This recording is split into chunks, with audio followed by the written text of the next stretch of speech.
In the heart of Mosul's old city. The last time we were here, we were on the other side of the street. So this is as close as we've been to the city's famous Al-Nouri Mosque, and that's what's left of it.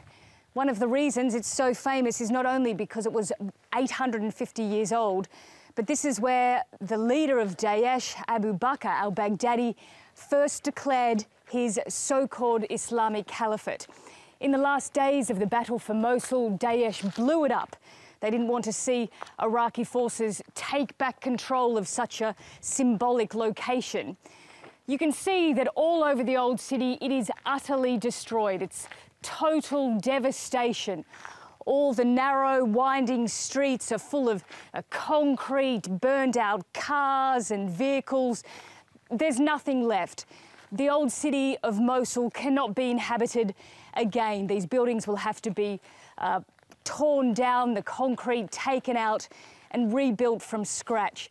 Almost no one is living here. Before the war, there were some 14,000 people living in Mosul's old city. A few families have come back to the outskirts, to small houses that are somewhat intact, but there's no infrastructure, no electricity, no running water. And of course, there are no jobs. There's nothing to do in this area. So while Mosul, both east and west, has now been freed from Daesh, the battle across Iraq is still not quite over. Iraqi forces have just freed all of Nineveh Plains, Tal Afar, and they're now redeploying their forces to Hawija, which is in Kirkuk province.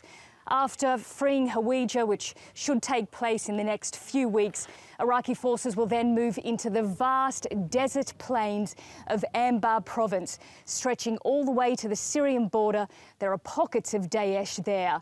This is a battle for the forces that has taken over a year. They've fought against Daesh in Fallujah, in Tikrit, in Ramadi and Mosul, and now they've just got these last small areas to try and clear. And then Iraq, in theory, will finally be freed of this group.